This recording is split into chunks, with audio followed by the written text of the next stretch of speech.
கேரளாவில் கடல் மட்டத்திலிருந்து சுமார் 1535 அடி உயரத்தில் அமைந்திருக்கக்கூடிய சுவாமி ஐயப்பனுடைய ஸ்ரீகோவில் நடை இன்று மாலை 5 மணிக்கு திறக்கப்படுகிறது. வழக்கமாக ஒவ்வொரு தமிழ் மாதத்தின் முதல் 5 நாட்கள் மட்டுமே இந்த கோவில் நடை திறந்திருக்கும் நிலையில் அதில் பக்தர்கள் சென்று தரிசனம் செய்ய வருவார்கள்.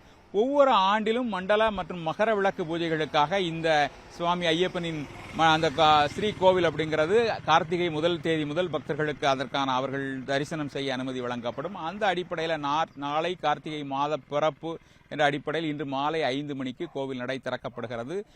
கோவிலினுடைய கண்டரர் ராஜீவர் மற்றும் தற்போது மேல்சாந்தியாக இருக்கக்கூடிய அவர்கள் இருவரும் கோவில் நடையை திறந்து தற்போது மாலை 5 மணிக்கு பூஜைகளை துவக்குவார்கள்.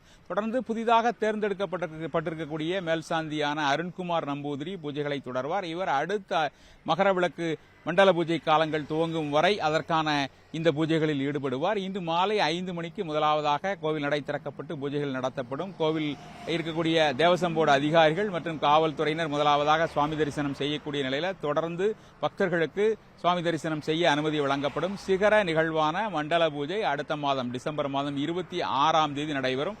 அதற்கு பிறகாக கோவில் நடை அடைக்கப்பட்டு 3 தினங்களுக்கு பிறகு டிசம்பர் 30ஆம் தேதி மகர விளக்கு பூஜைகளுக்காக மீண்டும் கோவில் நடை திறக்கப்படும். அடுத்த ஆண்டு ஜனவரி மாதம் 14ஆம் தேதி மகர விளக்கு தரிசனம் அப்படிங்கிறது நடைபெறும். கோவிலின் எதிரே இருக்கக்கூடிய, அதாவது சுவாமி ஐயப்பன் கோவிலுக்கு எதிரே இருக்கக்கூடிய அந்த பொன்னம்பல மேட்டில் சுவாமி ஐயப்பன் ஜோதி வடிவில் காட்சியளிப்பார். இதனை காண்பதற்காக லட்சக்கணக்கான பக்தர்கள் குழுமியிருப்பார்கள். தற்போது கேரள அரசு ஒரு நாள் ஒன்றுக்கு 70,000 பக்தர்கள் தரிசனம் செய்வதற்கான அதற்கான ஏற்பாடுகளை செய்துள்ளது. ஆன்லைன் மூலமாக புக் செய்து வருபவர்கள் மட்டுமே அனுமதிக்கப்படுவார்கள் என்ற தகவலும் வெளியாகி இருக்கிறது. 60,000 பக்தர்கள் ஆன்லைன் மூலமாக புக் செய்து வரக்கூடிய நபர்கள் அனுமதிக்கப்படக்கூடிய நிலையில் மேலும் 10,000 பக்தர்கள் ஸ்பாட் புக்கிங் என்ற அடிப்படையில் இங்கே சபரிமலைக்கு வரக்கூடிய பக்தர்கள் எரிமேலி, பம்பா, நிலக்கல் ஆகிய பகுதிகளில் ஆன்லைன் புக்கிங்கான நடவடிக்கைகள் எடுக்கப்பட்டிருக்கிறது.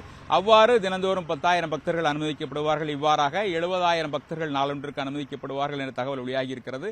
கோவில் நடை காலை 4 மணிக்கு திறக்கப்பட்டு பகல் 11 மணி வரை திறந்திருக்கும். அதன் பிறகாக மாலை 5 மணி முதல் இரவு 10 மணி வரை திறந்திருக்கும்.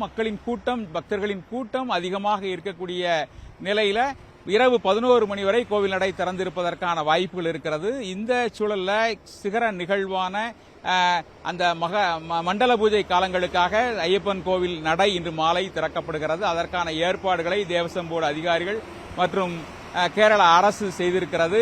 இந்த ஆண்டு முதல் தமிழ்நாட்டிலிருந்து செல்லக்கூடிய லகு ரக வாகனங்கள் பம்பாவிலே நிறுத்துவதற்கான நடவடிக்கைகளை எடுத்துள்ளார்கள். அதோடு மட்டுமல்லாம தமிழக அரசு விரைவு போக்குவரத்து கழக பேருந்துகள் பக்தர்களை பம்பாவிலிருந்து ஏற்றி வருவதற்கான நடவடிக்கைகளும் அங்கே கொண்டே விடுவதற்கான நடவடிக்கைகள் எடுக்கப்பட்டிருக்கிறது. கடந்த ஆண்டு வரை நிலக்கலில் சுமார் 30 கிலோமீட்டர் பம்பாவிலிருந்து 30 கிலோமீட்டர் தொலைவில் இருக்கக்கூடிய நிலக்கல் பகுதியிலேயே நிறுத்தி வைக்கப்பட்டிருந்த நிலையில் இந்த ஆண்டு முதல் தமிழக அரசு பேருந்து பம்பா வரை செல்வதற்கான அனுமதி வழங்கப்பட்டிருக்கிறது. பம்பாவில் இருக்கக்கூடிய கேரள அரசு பேருந்து பேருந்து நிலையத்தில் தமிழக அரசு பேருந்துகளும் நிறுத்துவதற்காகவும் அங்கிருந்து இயக்குவதற்கான நடவடிக்கைகள் எடுக்கப்பட்டிருக்கிறது. தேவையான பாதுகாப்பு ஏற்பாடுகளும் செய்யப்பட்டுள்ளதாக தெரிய வந்திருக்கிறது. கேரளாவின் பல்வேறு பகுதிகளிலிருந்தும் தமிழகம், புதுவை உள்ளிட்ட பகுதிகளிலிருந்தும் காவல்துறையினர் பாதுகாப்பு இங்கே வந்திருக்கிறார்கள். சுமார் 10,000 போலீசார் சுழற்சி முறையில் பாதுகாப்பு ஏற்பாடுகளை கவனித்து வருகிறார்கள். மண்டல பூஜை காலங்களுக்காக சபரிமலை ஐயப்பன் கோவில் நடை இன்று மாலை 5 மணிக்கு திறக்கப்படுகிறது.